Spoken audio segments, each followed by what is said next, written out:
Welcome to Tea with Tori. I'm your host, Tori, and today the tea is hot.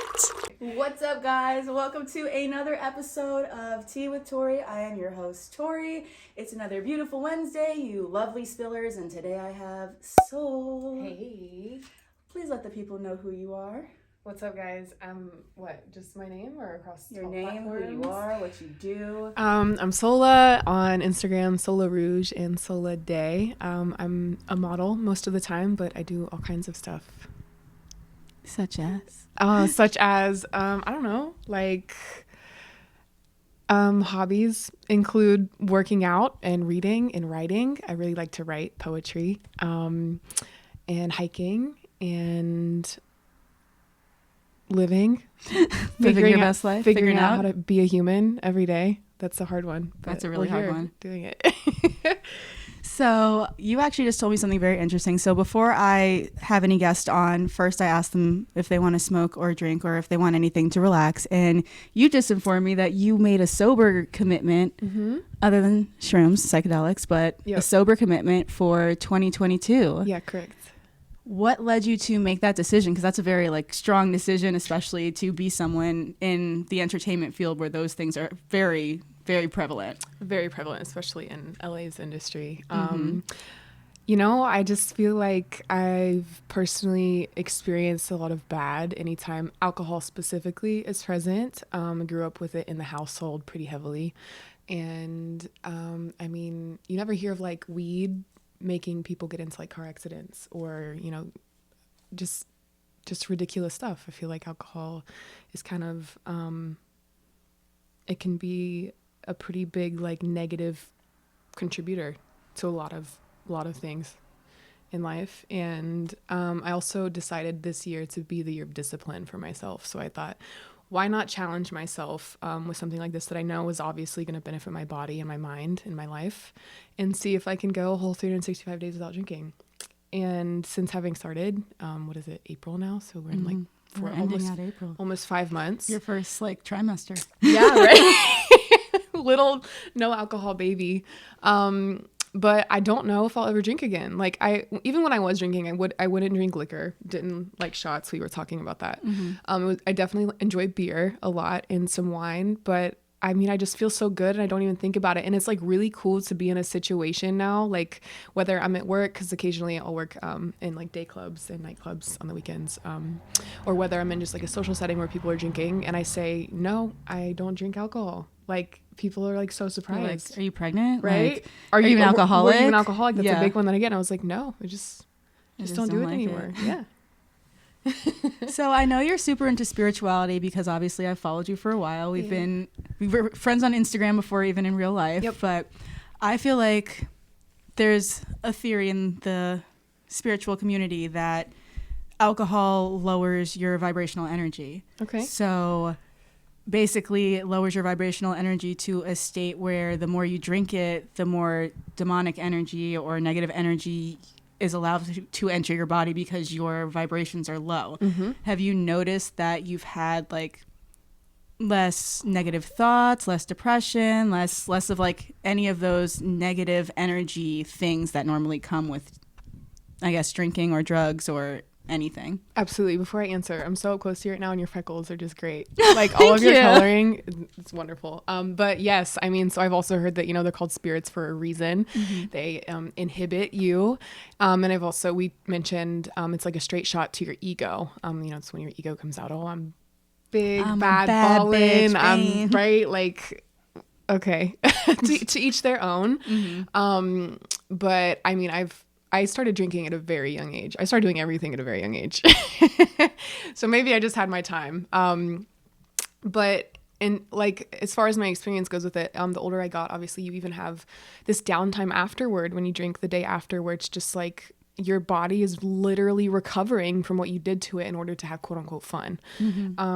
Which was it really that fun? Right. Was it from what I remember, yes, I guess everyone, but whenever I'm in those environments now, it's just I'm so stimulated by the music and the crowd and the energy itself that I don't need to do it. I already feel like I'm on this sort of constant high from being sober and so healthy. But I've had my fair share of ridiculous, dangerous, disgusting, shameful moments with alcohol, as I feel, we all have, that never would have happened if alcohol wasn't involved. So that is literally the place. So I grew up in Manhattan, meaning that if you look anything like a model, you start clubbing at like 15. Yeah. Because some promoter finds you on Instagram. Right. Because Instagram's very prevalent. So I started clubbing very young, like 15, 16. And then that led to me realizing, like, wait, these guys aren't paying for these tables or these bottles. The club's paying for the tables and the bottles based on the girls being here. And I'm coming and bringing like 8 of my girlfriends just because I want to have fun, and we can go have fun and get into a club for free and we're underage. Yep. So then I started promoting. Okay. And I remember there was this one night, and I would get blackout wasted like on the regular. Like this was a regular thing. I worked at Catch, so I would go work at at Catch during the day, like into the night. 12 a.m. hits, the club opens upstairs. I go up. I'm a promoter. Okay. So I remember this one night. I was like, oh, like I'm so tired. Like I don't really want to drink. Like I'm just gonna like chill and vibe and like do my job.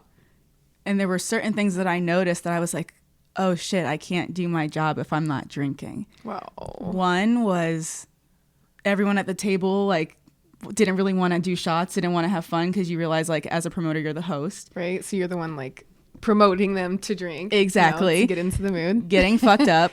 And then secondly, if you're not drinking, you start to realize who's at the club. Yep. And that is probably the most terrifying thing you can realize is think about who they're letting into a club. They're letting in super hot girls who they're very loosely checking their IDs.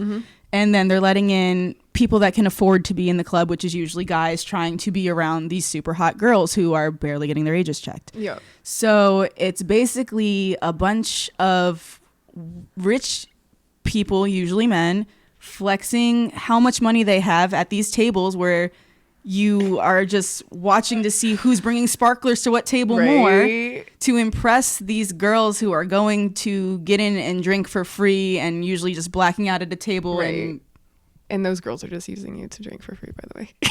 But it's like the weirdest concept. Like, and there's an entire industry built off of it. A huge billion-dollar industry. All of Vegas is based off of this concept of like, get hot girls, get them drunk, and men will want to come and spend money. Exactly. And that's always been crazy to me because there is no place like that for women. There's no place where it's like they want young hot men there. Like you laugh even thinking about it. Like a place where they would want a bunch of young hot men for women to come spend thousands of dollars to impress these young hot men and hope that one of them is drunk enough to leave with them. Right. Like this is such a foreign concept to even, like when you really step out and deconstruct the entire thing, you're just like, wait, what? What's happening here? That was literally my wake up call to like, why am I enjoying being drunk at the club? Oh, because I'm numbing myself, because I'm here like everyone else trying to escape something in my life that I'm not trying to deal with. Exactly. The work week, the problems, you name it. Whatever it is. The only reason you ingest something that you completely know messes with your memory and makes you not think and basically shuts off your brain is because you're not trying to think about whatever you're not trying to think about. Yeah. And then the long-term damages of alcohol, like, don't even get me started. The things it does to your brain, it's wild. Horrible. Yeah, your organs, everything. I mean, you're literally like, we have rubbing alcohol. It's like the percentages. It's just a percentage difference and a sugar difference. Yeah. That's it. Not tequila, but vodka and rubbing alcohol smell almost identical. Oh, 100%. It's why I cannot drink it. No, same. Vodka died for a very young age with me. Like same. I was alcohol poisoning once. Never again. Hand sanitizer, can't even smell it. No, so bad. Yeah. There's like just certain things, and I'm like, that's like Pinnacle, Amsterdam. Yep. Just like certain ones that I'm like, I could never ingest that. And actually, I went out and the other night, and I swear to God, I read the menu and I was like, okay, this is a rum drink. And I ordered it. And after like having 2 of them, I'm like, wow, I'm fucked up. Like, that was quick. Literally, that was quick. Like, how am I fucked up like this? One of the other girls was like, oh, I want what she's having. What's in it actually? And he's like, oh, it's vodka. I was like, I haven't had vodka since like 2015. That explains things. I've been drinking hand sanitizer. I was like, you've been poisoning me. Y'all got me this drunk. Like, you did this on purpose. I swear to God, your menu said rum. Maybe I just wasn't looking properly. Probably. Literally. So have you always lived in LA or did you move here? No, so I lived in Denver for 5 years prior to moving here. I moved, I was born in Ohio. I left on my 18th birthday. Lived in Denver for 5 years and then came here just for modeling and work. And fell in love. Yeah. What did I say? Fell in love. Fell in tolerance for that. It's really good for work. That's the thing. And when you find the right people, it's good. But like, I don't know. I'm the type of person that could literally fall off the face of existence and go live off grid and be like fine. So like with a garden in the back in like the middle of nowhere. Yeah. I'm always teetering on that decision. So if all else fails, I know I'm capable. But what about you? I mean, at least you know that like if the world really did end, you would be super fine. Like just I grew up in the sticks, so like I know how to do it. Cut my wood, do the hunt, do the thing. We're good. Oh my God! So I need you in a zombie apocalypse. Yeah, just hit me up. I got you. When all else fails and everyone is running, I'm gonna be like, where the fuck is Soul? Shit, there's no cell service. Literally, how do I? She said she'd be off the grid. Where is this grid? So I saw this thing in, I think it's Amazon's like little, I don't know, whatever article they send out, like disclosure agreement thing. And they have something in there about a zombie apocalypse happening. Blatantly. They're like, in the effect that this happens. Yeah. You can't get your Amazon Prime subscription back. The 2-day shipping is canceled. Literally. In event of a zombie apocalypse, your 2-day shipping may not be honored. Your bug out bag and zombie survival guide probably won't make it to you in time. No, it definitely would not. No. 100%. Right.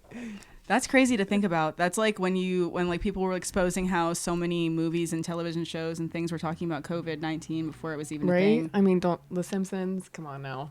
The Simpsons, they have to have like a team of oracles at this point. Like, I'm convinced. Time travelers. Literally something that an alien is writing that show because the amount of accuracy. Yeah, or they're manifesting it. They're like, we're going to write this and make it happen in the world. Which is also... To be completely honest, The Simpsons is a very popular, very well-watched show. To have that many people thinking that is a actual potential reality would very much manifest that. That's collective consciousness thinking the same thing very powerfully. Exactly. Are they even making new Simpsons shows? I honestly have no idea. I've never watched a full episode of The Simpsons. I used to watch it every day coming home from school. Yeah. Like after school, The Simpsons for sure. It was no way. Yeah. That's hilarious. Turn on the yellow people with what's the wife's name? Marge. I'm like, I never watched this. You watch this every right. I'm like, Marge. What the fuck? I'm like, yeah, her name's Marge. Love Marge. I think it's because I actually have a naked Marge on my laptop cover. Okay. Naked Marge. I'm gonna check that out after this. Posted it on Instagram. Hey. People were like, no, not Marge. Oh God. Ruin our and that's childhood. Probably why like her name sticks in my head. I'm like, oh, for sure. I mean, the titties are just on your laptop cover. They really are. Yeah. Like she's on some OnlyFans shit. Yeah, for real. That would be amazing. Could you imagine if the artists actually, because I follow the Simpsons artist on Instagram, imagine if these people actually turned around and made like an OnlyFans page for the characters. That would be wild. Genius. That would go crazy. Yeah. Because like, especially with all the shit they're doing in the metaverse and like cartoons really being like real life to you. Walk into the strip club and Marge is on the pole in the metaverse. Imagine sleeping with like your childhood cartoon crush. Oh God. That'd be crazy. Yeah, absolutely. That would be wild. Well, that leads into the question. Right. Who would you sleep? Who's your childhood cartoon crush? Shit, let's see. Do you have yours on the top of your head? No, I definitely am thinking about it right now. I'm going to think about it too. Okay. We'll have 3 seconds. I'm like, who was dope enough? Yeah. I mean, I was watching like, you know what? Does it have to be a cartoon or like? It's got to be because if it was a real person, you could actually sleep with them. You could actually sleep with them. Okay. And what was I watching? I was watching like Rugrats, The Proud Family. I definitely like the boy Powerpuff Girls. I'm not going to lie. I definitely watched that episode way too many times. Wait, there were boys? There was one episode where they made boy Powerpuff Girls, well, Powerpuff Boys, essentially. Okay. I was know who obsessed my with crush them. is. It was probably like Danny Phantom. I loved Danny Phantom. Oh, what a cutie. Oh my God. I definitely. Funny enough, there was a guy that I dated, kind of, sort of, if you can call it that. We like had a thing. Like okay. whatever you call it. Yeah, at that age. Not even at that age. Oh, okay. Just period. Like fuckboy behavior. Just a thing. Okay. Like okay. We definitely weren't friends. Okay. But we definitely weren't like seriously dating. Okay. And because of this reason, he would just ghost me. Okay. I mean, and my self-esteem was not there at that point. And instead of like understanding this man's ghosting you, I just gave him the nickname Danny Phantom. Oh, perfect. Was that his like contact name in your phone and everything? Yes. And I would send him that GIF, like if he would just ghost me and I would notice, I'd be like, Danny Phantom GIF. Yeah. Wow. Self-esteem. Get it up. Or probably like, did you ever watch Dexter's Laboratory? Yes. Okay. How the mom, like her head never showed? Never. That shit was hot. For sure. You're like, what does she look like? She got this curvy dress. That's all I can see. The gloves. You're just like thick, dude. Dang. Bro. Yeah. Cartoon characters were really like Mrs. Incredible, bro. Oh yeah. Oh, you're right. Always slim thick with that cute ass. Like, why were they showing kids that? Right? That's a Let me kids get that movie. shape. Wow. Yeah. Literally. Yeah, definitely. And there's even like so much subliminal messaging in like children's cartoons. Oh my gosh, when you watch them as adults, you're like, this is wild. SpongeBob? Yeah. Yeah, you know they're gay. Duh. Right? I had Literally no idea. duh. Oh my God. Amazing. I love that. I feel like they're like living in a little gay town underwater. Yeah, right? Sandy cheeks. She's the only chick there. She's just She's got them sandy cheeks, living in her bubble. Living in her bubble away from all the gay men. Yep. Oh, poor thing. Poor Sandy. Mrs. Puff. I wonder what she was puffing on. I just like the jokes, dude. They're just like crazy jokes that you're like. Right? I mean, even in Disney, there's a lot of like inappropriate stuff. You're just like, wait, how are my parents letting me watch this? Like, was this programming me from a very young age? Well, yeah. That is something that's very on point because think about the shows that like little girls are supposed to watch versus little boys are supposed to watch. Right. Little girls are supposed to watch like princesses, find your prince and live in a tower and be saved by the man. Be saved by the man, be a virgin until you're married, and these are the things that you are meant to watch. And boys watch like be a Pokemon, catch all of them. Like race be cars. A Power Ranger, be fast, be strong, like be brave. Like, why are we not showing girls this? Like Disney literally just started. I was already well into being impressioned by the time Disney started doing shit like Brave and Frozen. We're like, the sister saved the sister, and like Brave saved her mom and shit like that. I'm sure you get called Brave all the time. Yeah, I've actually never seen it though. You've never seen it? No. It's so good. Disney movies always make me cry. Really? Every time they hit me with something that I'm like, I can relate that to my life. This is a motivational thing. Why am I crying about a fucking Disney? I'm crying about cartoon characters. No one's being harmed in the making of this film at all. Right? Yeah. There's this one actually, I think it's called Soul. Inner child. Yeah. Oh my God, it's amazing. It's amazing. It's amazing. There's this jazz club and where is it? It's what's the beach over here? It's south Malibu? No, it's south of Santa Monica. Okay. Huntington Beach? Does that sound right? Venice? No. Santa Monica, Venice, then I think Huntington. It might be Huntington. There's a little jazz club there. It's called the Lighthouse. Highly recommend. Go check it out. But the guy off of Soul, I swear he's a real person, and I swear they based him off of this guy that performs at the Lighthouse. Oh shit. Super cool. That's definitely someone in LA like, I hate my fucking life, and driving and like going to a jazz club and seeing this dude play and be like, I could write a whole movie about this. Right? He'll never know. He'll never know. Like, because you never know what someone gets inspired from. Like, that's very, very close to LA, so that's very potentially true. Right? Like, I wonder how many stories like that are just ripped off, and people are just like, wow, that looks strangely enough like me. Literally. Like, you would think this is about me, and it's actually about them.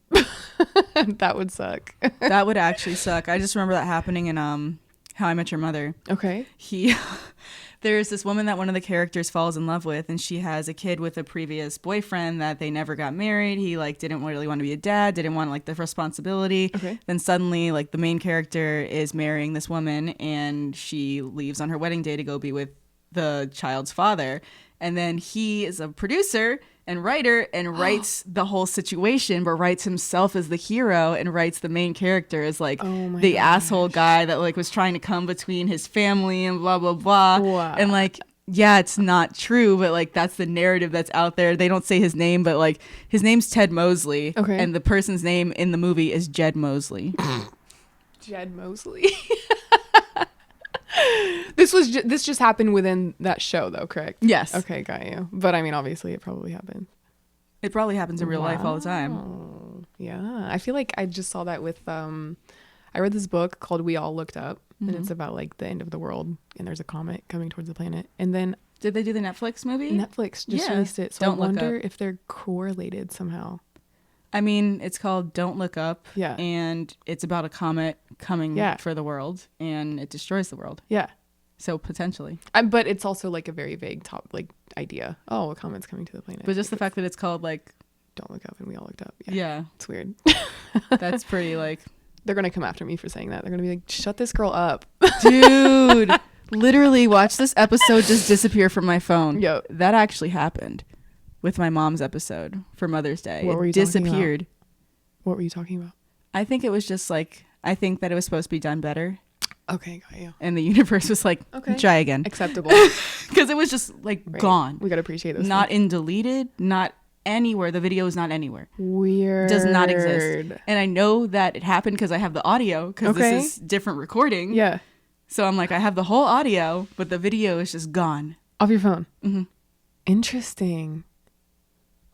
Right? Ooh. Stuff like that happens to me all the time, though. Spooky. I believe very much in all the ethereal things. Right.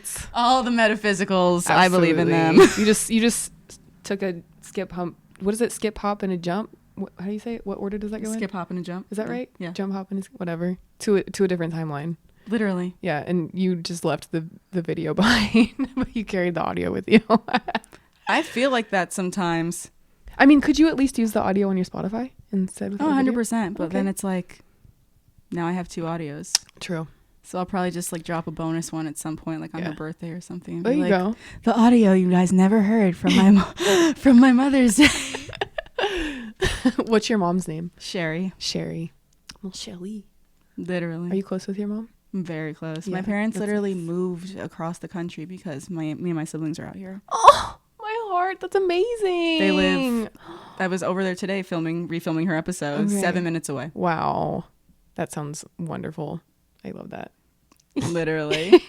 It went from like we all lived at home and my whole family's East Coast. We are like my grandparents came to California for the first time visiting us. Like my family's so East Coast. Look at that. So the fact that my parents even like moved out here with how family orientated my family is wild. Like my dad was literally the person that like, especially when we weren't home, when we first moved out to LA, we would always FaceTime him and he'd be like at his parents' house. Cute. So it's also like, even they're close with their parents. Oh, that's so my nice. whole family is very, very close. Good. Especially on my dad's side. Very, very close. Aw. I can't believe they moved out here. That's so cool. It's crazy. It's actually crazy. I told my dad, I was like, listen, either you can move out here or I can move you out here when you're like elderly, but you're dying in LA. Oh, either way. Either way, you're dying in LA. He was like, okay. I was like, I'm not leaving. You want to, like, who's taking care of you then? Because I'm going to be here. Yeah. Were they in New York too? Mm-hmm. Okay, got you. My parents met in Philadelphia and moved to New York together. Okay, so like New York or LA then? Typical question. Okay, so all through growing up in New York, I hated winter. I hate the cold. Okay. I mean, love New York winters are different. The humidity, whenever you're in a place that gets cold and it's humid, it's like... It's a different kind of cold. Yeah. It like gets in your bones. Bones, in bro. your bones, Like, bone chilling, yeah. You can have all the layers on Yup. and still be cold. Exactly. Still cold. You could be in your bed at night in flannel pajamas and socks. Yep. And With just the in heat there. on and still be cold. Yeah. Unless it's you so like take a strange. bath and soak the Right? cold out. Literally. I remember that. Not fun. It's so not fun. Yeah. So for that specific reason, I would have to pick LA because it's just beautiful and sunny and great weather, and that weather affects your mood so much. All like day. I can't most of the year be wanting to hibernate inside and not do things because it's fucking cold and like right. It's like unmanageably cold. Like people should not live in parts of the world where it's unmanageably cold. I'm so serious. I know some people like snow and shit, but like that's too much. Right. Not for me. I would never choose to be cold. Yeah. Given a choice of like being overheated or cold, I would rather be overheated. Yeah. Any day. Absolutely. I would much rather be like any day. Mm-hmm. Like dying from heat exhaustion sounds so much better than freezing to death. Like if you really think about it. Yeah. Yeah, I guess. Just like the involuntary shivering that you get. Mm-hmm. And to feel like you're going numb. Yeah, that's the thing, you would go numb, so like that would be the nice thing about freezing to death. Exactly. There's no going numb if you're burning. There's no going numb if you're burning. Right. But maybe burning would be faster. Depends. Maybe you're just cooking at a steady 350 degrees for 20 to 30 minutes. Like a nice little chicken. Yep. Or like a Salem witch or something. Burn the bitch. So you say you moved out to LA for work. What type of work have you like had to do, or side hustles have you had to do? Because I know modeling is not always a full-time job, especially in the beginning, especially moving to a new place and establishing yourself. I mean, definitely like the club jobs have been cool. I work Sundays at a day club now and it's freaking amazing. It's called No Jealousy. And I feel like the name of the club kind of curates the environment. Oh, so 100%. It's like, as we were talking about before, like you walk into a club and usually it's like a lot of people with like attitudes acting super bougie and sceney and they're to flex their clothes and their bottles and all that stuff. And No Jealousy is just like an amazing environment where people are just there to have fun. Like there's no fights. People don't get aggressive there. Like there's food and it starts as like a brunch thing and goes into the evening. And it's just a super cool way to spend your day, I guess, if you're going to go out. But if I would be in such an environment, it would definitely be in a place like that where people are friendly and it's just everyone is nice. And I feel like that's kind of hard to find in LA. With LA people, I feel like people get so caught up and act foolishly.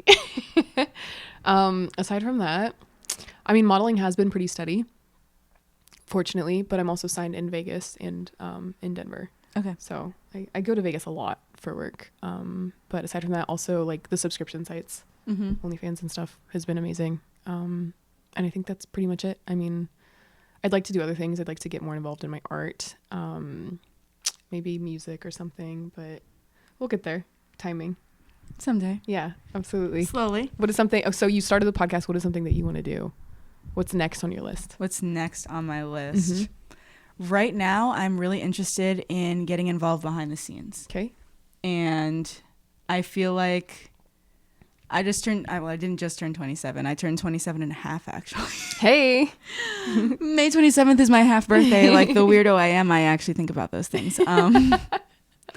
And one of my big things always growing up was I was like, 27 is going to be like a crucial year for me. Okay. I don't know. Felt it. I've always felt that way. I don't know why. I think it's because my birthday is on the 27th of November. I don't know.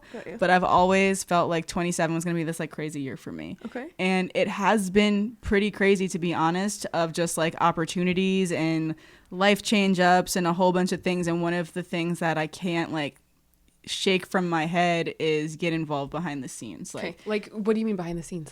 Creative directing. Okay. I've dabbled with managing talent. I've dabbled with a whole bunch of things, honestly, working with influencers and getting them brand deals, like a whole slew of things that I'm just like, I've acquired so much knowledge about these things just from being in the business and either having to do them for myself because I couldn't pay someone to do them or having to do them for myself because someone dropped the ball and just like it wasn't going to get done unless I did it. Got you. So if I'm spending years and years doing these things, I don't want to just like one day not want to be on OnlyFans and then suddenly like, what am I doing? Right. Or not want to be an influencer or take pictures and document my life anymore. And it's like, okay, what are you doing? Yep.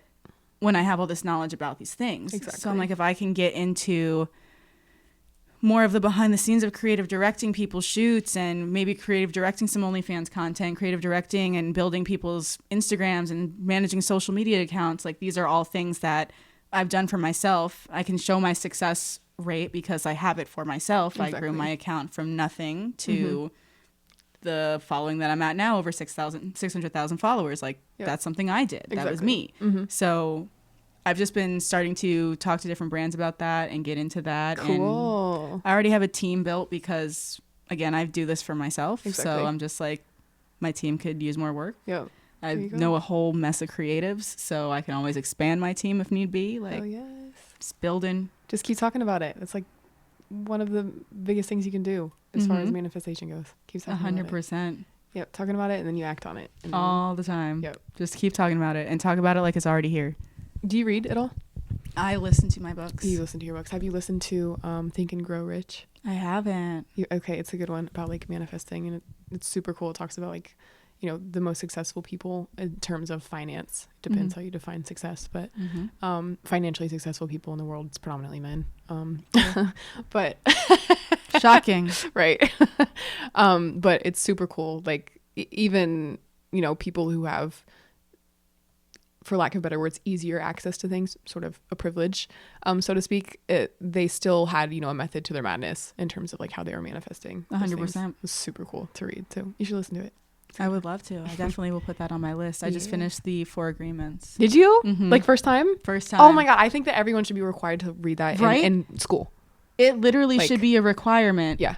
To set, no, they don't want people thinking they like don't. that. They don't want you free thinking like that. Where's like the beginning philosophy classes for in elementary school or something? Like, why are we not reading The Secret in school? Teach me how to be a good person. Right? That's why Japanese people are so freaking respectful, because before they even go to regular school, they go to manners, like school for their actual manners for like the first 3 years. Got you. Wow. Just to like learn how to be polite. That's amazing. Because kids are not fucking polite. No, they're not. Not here. At oh my God. all. Terrible. Kids aren't polite, period. They're definitely not polite in America. In certain areas, yeah. I mean, at least where I grew up, I remember even like... I'm still scared of like middle school kids. Right? I'm traumatized. And I remember even... I grew up... My school was pretty small. How big was your school? Probably massive. Small. In New York? I went to private school. Okay, got you. Because my parents didn't want me in a massive school. Good. How big was your graduating class? My graduating class of high school was like 70 kids or 80 kids. Okay. Maybe 100. Maybe 100. Yeah, okay. Maybe. Very close to my size of my school then. Yeah. Well, I remember even then, like, and I was like raised in a super like rural area. So. Well, that's the thing is like my school was small, but we still had like all the other schools on Manhattan to be like friend groups and everything. Like it wasn't just the school. Like I'm sure in your town it was like those were the 70 kids isolated. That age in like there. A radius. Yeah, exactly. Yeah, I mean you had access to, you know, other customs and cultures and dynamics, but it was like even growing up in a place like that, like I remember from a very young age kids knowing these, you know, terrible jokes and doing these terrible things. And like we would always have like these conferences. I don't know if you ever had like the conferences where they would take you to like your gymnasium or something for like bullying or those things. And it was just like, I don't know. I just remember people being mean for a really long time. I feel like Hollywood kind of promoted that it was like cool to be mean too for a while. Right? And you have, like all the popular kids were mean. Like even Mean Girls, like she still is dressing like a popular girl at the end. Like Regina George is still fine. Like everyone still kind of like likes her. Like and she's mean. Like mean. Yep. Like for no reason mean. Yep. For no reason. Well, I mean, she was taught that, you know. It's like, dang, what are we doing? Everyone's a product of their environment. Exactly. Imagine if we had entire classes, not just these little based on self-awareness. Yeah, off of self-awareness. Not just these little like, you know, sprinkled seminars that we were having, but like actual courses where you got graded on like how much you know about being a good person. Exactly. Wow, what a world we'd have. Literally, I think my favorite takeaway from it was don't take anything personally. Oh, from the 4 Agreements. It's amazing. And that one's so hard to understand because I remember the first time I read it, I was like, I think I understand it, but I still didn't fully understand it. And then it was like, now I get it. It's like literally everyone else is thinking about themselves as much as you're thinking about yourself. Yep. Like in no one else's head are you the main character the same way that you are the main character in your own head. Yep. So like don't be so narcissistic as to think that like someone is doing that one thing that bugged you for that one time because they were trying to piss you off. Exactly. Like no. Yeah. They're going through something. And even if they were trying to piss you off, it's still a them thing. it's still a them thing. Yeah. Like That it's was the crazy never one. about Like you. even someone hating you for things that are who you are Yep. is still about them. Yep. Still about them. I love that. 100%. Yep. I really liked what was the one with your word? Be impeccable. Yeah, impeccable. Be impeccable with your word. It's a good one too. Really mean what you say. Mm-hmm. Okay, so what's next on your list for books? It's next on my list for books. I still have to read Rich Dad Poor Dad. Oh, I haven't Listen read that. Yeah, I haven't listened to it yet. Yeah, I'm listening to What Happened to You. It's so good. It's Oprah and then Doctor something. He's a psychiatrist, but it's all around trauma Okay. and like how childhood trauma affects basically your whole life, and it's just It 100% does. amazing. Oh my god, it's amazing. Everyone, read you a book. Seriously. Listen. You driving in the car, listen to a book. That's my thing is my life is so fast. You're not going to catch me sitting down Yeah. but the amount of times that I'm sitting somewhere that I can't like be doing things with my hands or driving or doing something, book. Yep. I love Anytime that. I'm cleaning my house, book. I love that. Yeah, that's a good idea. I And should I've definitely gotten have been playing around my house more. But very into documentaries. okay. I want to learn like why things are the way they are and how they Right. got there and like where the future is projected to be. It's terrifying. The future ones are, I like the ones more about the past, Yeah. telling me like the things that have happened. The Yep. ones about the future really scare me because like there are no answers. Yeah, doesn't look too bright out It's there like, in the future. oh, we're killing the ocean, and if the ocean dies, we die, and like no one's gonna stop killing the ocean. So like, here's the information. Yep. Enjoy it while it lasts. Right? Like why even tell me? Why are you telling me this? If I we're think they're doomed- hoping that like enough people will be like, we need to stop this, but that's Right. not happening now. It's just like a Netflix documentary where like Right. doomsday. Tuesday. Oh well. I think I was just talking to someone literally about global warming, and I was like, it's crazy that like there's two sides in the conversation. Yeah? What do you That mean? there's like people that believe in global Oh, warming, and and then yeah. there's people that don't believe Yeah. that it's a thing Yeah. at all, That's wild. when there's literally science to prove it. Yep. I mean, it's the people that, what was it? You said that there was a strong percentage of people who believe angels exist. Yes. And yeah, Yes, those people. that they're like real. Yeah. Like angels are real. Like here, real? Okay. I think that like it's like, I have a slightly different interpretation of what an angel is, but Well, that's because the same way that when people are like, oh, are you religious? And I'm like, well, to me, religion is just like giving different names to like God is the universe. yeah. Technically, Right. to me, Mm-hmm. like I don't need to be like God. Like I'm like Yeah. the universe, because I don't believe that a person can write a book that documents exactly how I should live my life. And they wrote this book Right. so many years ago, Mm-hmm. and it's been rewritten and reinterpreted. Right. And it's basically a book of metaphors. It's basically a child's. It's basically a book tale. of metaphors Yeah. teaching you how to live your life as a good person. Yep. But the way that humans have taken religion and made it about something to judge other people if they don't do it the same way as you is why I feel like religion, not that religion is toxic, but people take religion to a toxic point. Like Yes. anything can Yeah. be taken to a You're right. toxic You're point. right. Yeah. Religion can be a very beautiful thing. Yep. If it's done the right, like it's so weird to talk about because this is going to upset a lot of people. Yeah, to I was hear, you know, I was like- raised in the church. I was baptized. I was like the defender of this. So I know both sides. And the best way I can describe it is humans try to basically humans are trying to explain an inhuman concept. Mm-hmm. It's impossible. So you're trying to interpret it, and like you have this human brain and this human mouth and this human body that's controlled by all these things, and you cannot understand the very concept that you're trying to describe because it's so much more than you. So obviously there's going to be so much like misinterpretation there. I think the biggest thing that is positive about religion is that it teaches you to have faith in something that you cannot see, touch, or feel. Yep. And that very easily carries over to the theory of the universe, because if you tell someone to manifest and meditate on it, and they'll get their they'll get their dreams, they'll be like, what are you talking about? Right. But if you're like, oh, I'm praying for you, or like, I'll pray, like, go pray on it, they're like, oh, okay, like, right, now I understand it. Exactly. It's basically like an easily digestible way to explain the law of attraction. To me.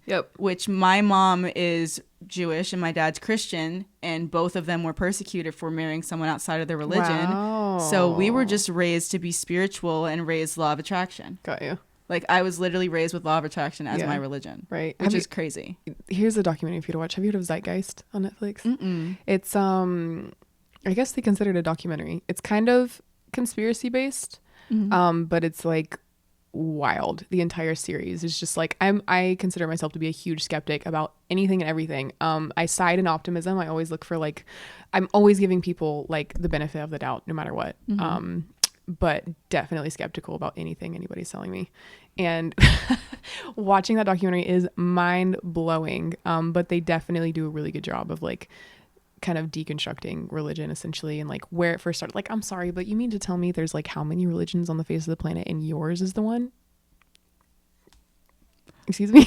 Wait, but there's religions, like, if we're being for real, the first religion is Islam. Yeah, correct. So anything else is technically a spin-off show. Yeah. Right?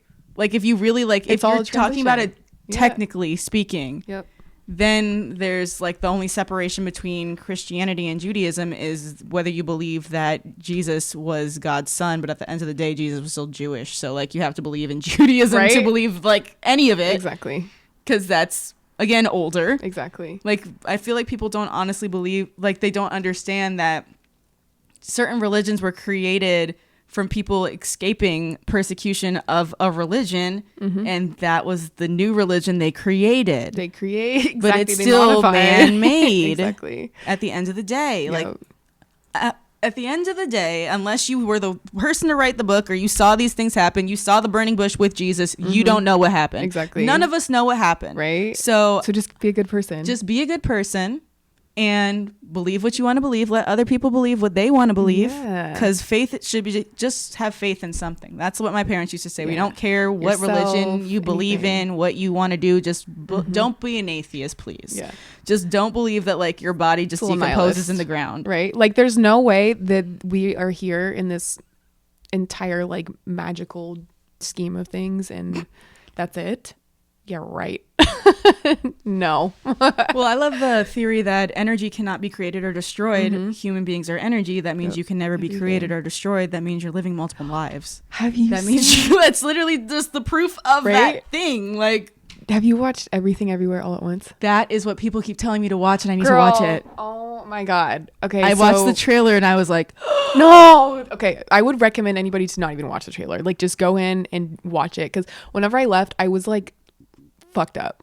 I was like, what just happened to me? Like A24 does such a good job at like making their trailers not reveal what the fuck's going on. Oh, I mean, there's no way that a trailer about this movie could even, you don't even know what the fuck is going on in this movie until, I mean, you don't ever really know what's going on. You just like, you're left with your, you know, your own observation and perspective. And there's so many different like storylines, like micro storylines, and because it's about parallel universes and quantum physics and everything, right? Yes. Oh my gosh. And I left and I was like, I feel like I'm tripping right now. Like, completely sober. Should I see it tripping?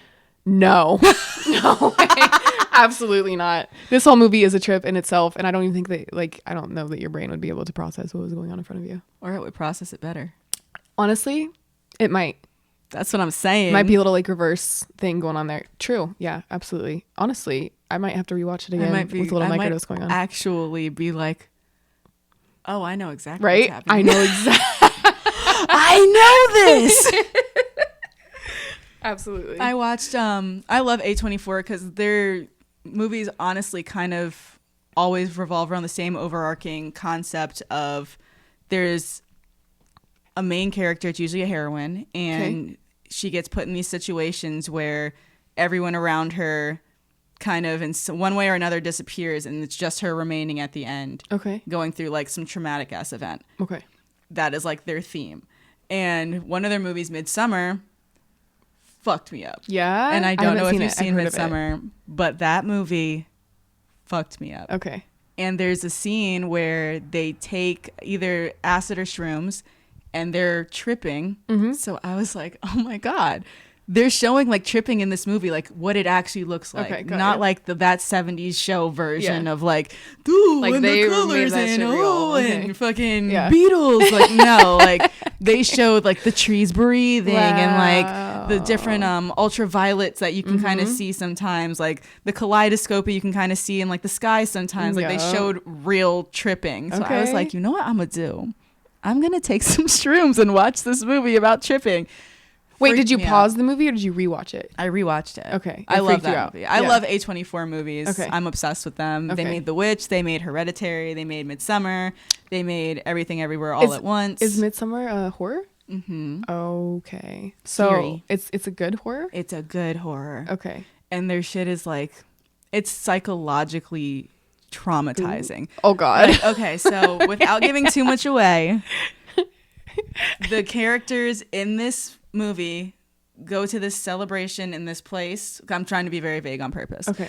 They go to the celebration in this place where it's very like one with nature, Okay. like drinking herbs, in tune with yourself. Cool. They believe that if someone in their community is feeling pain, the whole community is supposed to feel it with them. Okay. So like if you started crying right now, I'm supposed to like touch you and genuinely have enough empathy that like I'm gonna start crying and I'm like screaming with you and like feeling it with you. So there's Okay. like this one scene where there's like 20 like women crying because this one girl starts crying and they're all just like passionately crying, and I like it literally is giving me goosebumps right now. Oh my like, gosh, it is. you feel that shit, just like human Okay. empathy, human emotion. And that was when I was like, okay, this movie is gonna fuck me up. Yeah. Because nothing even really that wild has happened at that point. Okay. They've just like had a shroom trip and then Got like ya. this happens and you're like, The Collective, tuning back into that. Yes. crazy. Wow. I'm so about like the Collective. Yeah, same. I also watched Rick and Morty on shrooms, and I That's such a good idea. I can't believe I haven't thought of that freaked yet. out. Did you? it looked Okay. so realistic. Yeah. And it made sense. Yeah. And I caught so many things that I had never seen before. Like I've watched Rick and Morty so many Right? fucking times. Like I'm the person that will watch something over and over and over again. Okay, like, got you. I've watched it to the point that I know each episode and I cannot watch it again. And then I watched it on shrooms and I saw so many new things. I think my favorite episode is the one about the multiple. It like keeps breaking off. What's it called? TV. It's called like Interdimensional TV or something. Is Keeps like breaking the off into all the episode. different timelines. Mhm. And then they have to fix it, and Same the premise. Time Lords come in. Yes, exactly. Such a Oh good my show, God. but like, why were we not shown shows like that? We were given SpongeBob, and these kids are given fucking Rick and Morty. Right? Not that Rick and Morty is a children's show, but if there is a cartoon, you know children are going to find it. Exactly. Especially with it looks like a children's show. Yeah, all I the was colors literally and watching everything. like Celebrity Deathmatch. Come on. I was definitely watching the... Adult Swim as not an adult. Nick and Night was definitely for like older kids than I was, and I was definitely watching it. Was not That's 18. Like, you're really telling me that things like Four Loko and like all those like colorful drinks are not marketed to teenagers? For sure. What adult I mean, is drinking a Four right? Loko? Yep. Who's like, oh, you know what I'm gonna do? I'm gonna Four drink a Loko fucking sounds Four good. Loko. Ice cold Four Loko And sounds great right now. Who the fuck even ices a Four Loko? That's how Right? you know. That's how Oh you my know it's God. not meant for adults because it's not meant to be iced. It's like it's just a death trap. Yep. It's one of them. Ew. So many people don't even know that they changed their recipe Yeah, they had to. I think 'Cause like, people they were forced. dying. Yeah. because people were dying, Dying. like Death. dying, Dead. like drinking a can and dying because the caffeine and Yeah. alcohol levels were too high. It would keep you awake so your body Oh wouldn't my go to God. sleep like from alcohol Yeah. poisoning, and you would like be drinking it up from the caffeine Just with alcohol completely poisoning. Disillusioned. Functioning. Yeah. I'm not drunk. I'm not as drunk as I actually am. I think the best way you can explain it is like Coke and drinking. Yeah. Oh, for Of, sure. Like the Keeps you sober. literally, I've It's so watched so weird. many people go from like to like. Yeah, and it's true though. So like, how does that happen? Well, that also kills people Yeah. because alcohol is a depressant and cocaine's an upper. Yeah. So anytime you do this to level yourself out, level the chemicals in your body out because you poisoned yourself, you try to then poison yourself some more. Not even poison yourself some more, but like stimulate yourself to counteract your body shutting down from the poison you gave it. Yep. You give it a different poison. It's shutting down for a reason. It's doing that on purpose because it knows what it needs to do. You're falling asleep and slurring your words and your motor functions are failing because you're poisoning yourself. Not because you just ran out of energy. Yep. Not like the Red Bull wasn't good enough, mama. But that's fun. Crickets. Is it fun, or are you just brainwashed? I've never had a fun night drinking. Not to say that I haven't dabbled in drugs that I should not do for reasons I should not do them. Right. What I'm saying is I now have the self-awareness to understand what the fuck I was actually doing to my body. Yep. And why I was doing it to my body and what I was emotionally, traumatically going through at that time, that I didn't care about myself enough to even think about what I was doing to my body at all. Or even think about like better coping, like self-soothing coping decisions. Yeah. Yeah. Because you just don't want to deal with it at all. So we're just going to pause on that shit and fuck my brain up and literally put my brain in a position where I cannot think. Exactly. Oh, that's so sad. Right? Why do we do that? Humans are so strange. Because my theory is at the end of the day, humans aren't addicted to drugs. They aren't addicted to money. They aren't addicted to anything except escapism. Mm-hmm. And that's why you can put someone in a rehab and they can get completely off a physically addictive drug and then wind up on the drug again because they're not addicted to the drug. Yeah. They are physically addicted to the drug at a certain point. Right. But they are addicted to escaping the problem. Idea of escaping themselves, their life, their mental, like that's why you have these drug addicts that get to the point where they're like, I don't even care what drug I do, I just need something, because they have become so dissociated from reality that reality becomes, I feel like every time you dissociate from reality becomes more and more painful to enter back into. 100%. Because you get more and more used to the feeling of numbness or lack of emotion or negative emotion or whatever you're feeling. You get so comfortable in your discomfort that it's just that's sad. Escapism is literally the worst thing. What a process. That's wild that we do that, because it relates to everything. Yep. Escapism and like pleasure seeking in life. Right. Pleasure seeking is like the number one way to fuck yourself up. Yep. There's nothing good at the end of pleasure other than the lack of pleasure. It's all about balance. And then you can literally, like I always say, even when it's bad, it's good. And it's just, again, it can tie back into faith and like understanding that like it was good at one point. Like you had it, it's there. You see other people that are good. Like it's possible to get there. You just have to like sit in the bad for a little bit. And then like as comfortable and as familiar as the good becomes, the bad should be that way. You should be familiar with, you know, like, and not surprised or scared of, you know, the bad moments, because you know how it's going to go. You know what you need to do to get through it. You know, you need to sleep, you need to isolate, you need to talk to people, like eat well, you know, self-care. Yeah. Discipline and self-care. Exactly. And just get through it. Like, I don't know. It should be more of like an objective sort of thing, like as far as what good and bad is and how to get through. I mean, good and bad in general is a completely human concept. So that's wild. Nothing's good and nothing's bad. Nothing. Things even just are. And I mean, there are like some very good arguments. You know, you can think that things are evil and all of this, but like at the end of the day, in the natural world, like you watch alligators tear apart little zebras trying to cross the river to live. Like it's not bad. It just is what it is. Literally, that's that. I think I did this this like self-improvement course called Landmark, and one of the biggest things that like I took away from that was Landmark. It was so good. Yeah, literally changed my entire life. Is nothing is good, nothing is bad, things just are. Yep. And nothing matters. Nothing and that matters. Can be like a very strange concept. People got really mad like at this point. Like this what do you mean nothing matters? So I'm just gonna go home and tell my children like nothing matters. Nothing matters, because at the end of the day, things only matter that you give value to. So, right. So be careful what you give value to.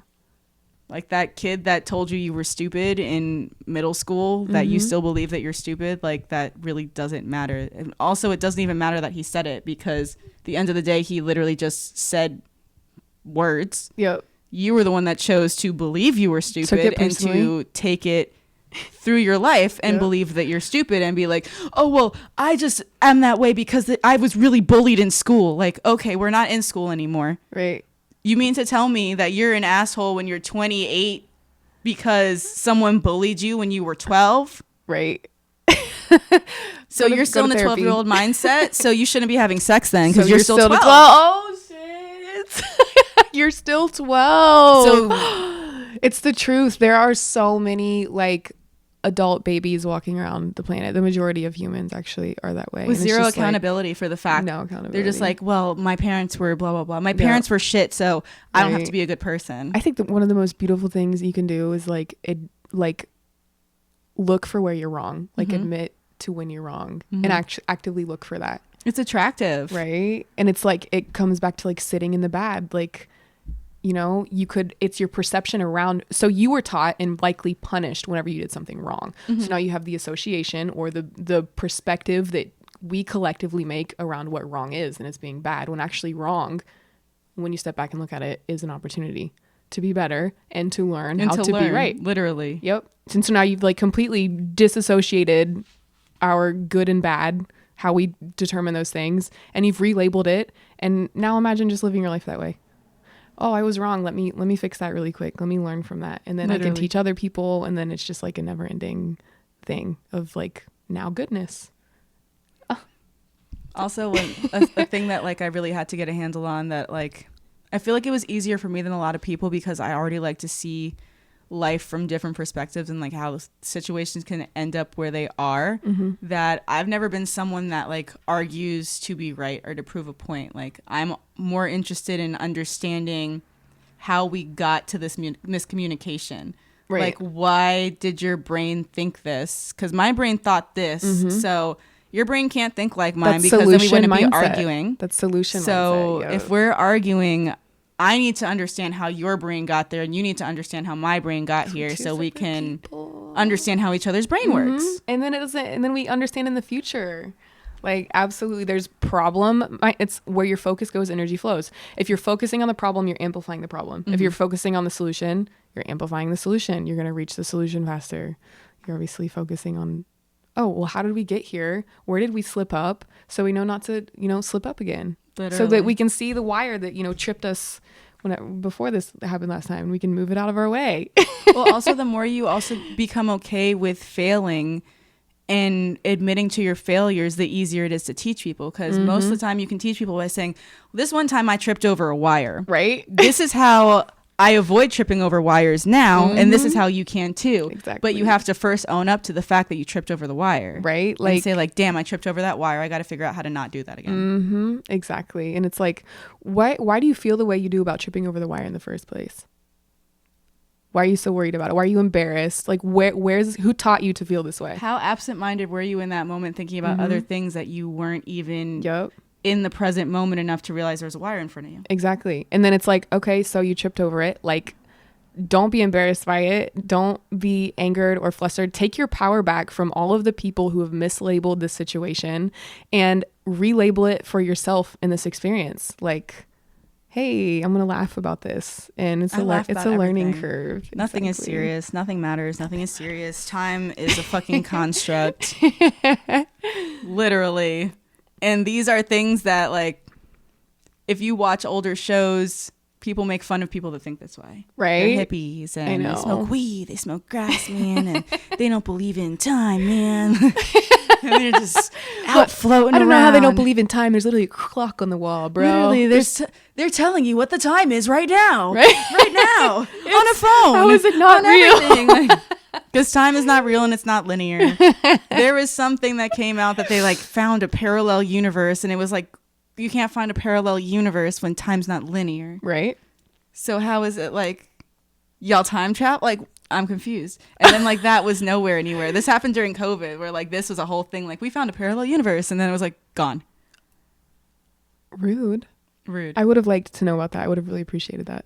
I think it was during the time that there was just a lot of misinformation coming out about a lot of different things to distract us from the fact that we were locked in the house. Ugh, so much misinformation. Do Research. Do you still work for Honey Drip? No. Oh shit. Yeah. I'm like, how did that happen? Because you like built the company.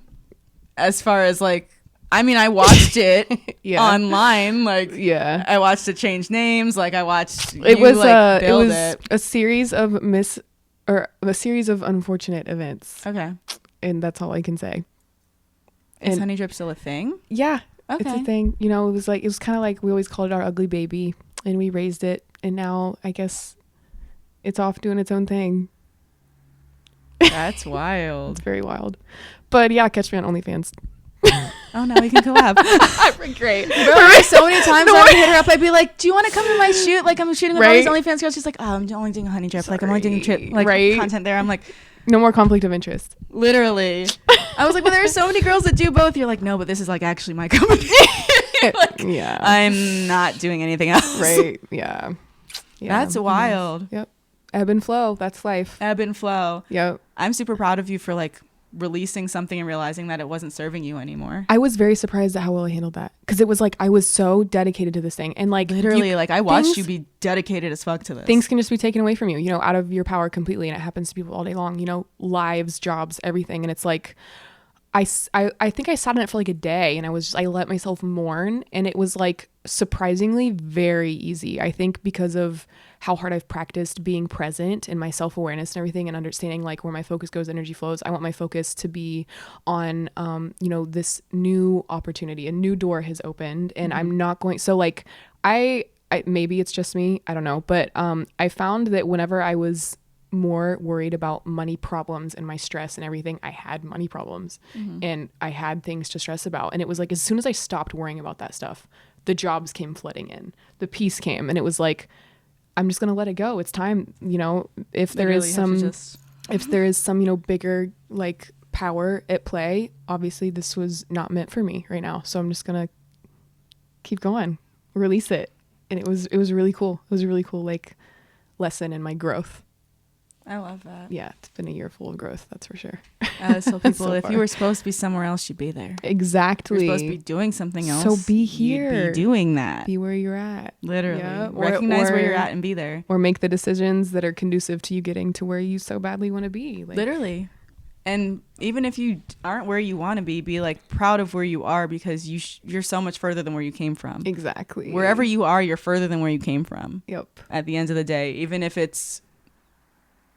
your goal is to be 130 pounds and you're not exactly there, I'm sure you are closer to there than you were when you started the journey. And even if you're not the closest you've been, you have more knowledge as to how to get there. And you're closer by even thinking about being closer. It's very like microscopic shift in energy that is so monumental. 100%. Literally, yeah, just keep talking about it. Just keep thinking about it. And then one day you'll be doing something about it. And then one day it'll be there. Well, I think that's a great note to end on. Thank you so much for coming and doing this with me. I definitely chased you down for a little bit. I know, right? The universe was like, nope, not yet. Not yet. Now we're here. Not ready yet. Now it is. Right? So let the people know one more time where they can find you online on all your socials. Of course. Okay. Thank you, Tori. I'm Sola. You can find me at SOULAROUGE or at SOULADAY.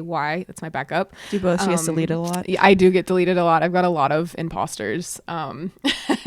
TikTok is SOULADAY as well, and Twitter is SOULASOLS. OF. Oh, OnlyFans is SOULAROUGE. It matches my main Instagram.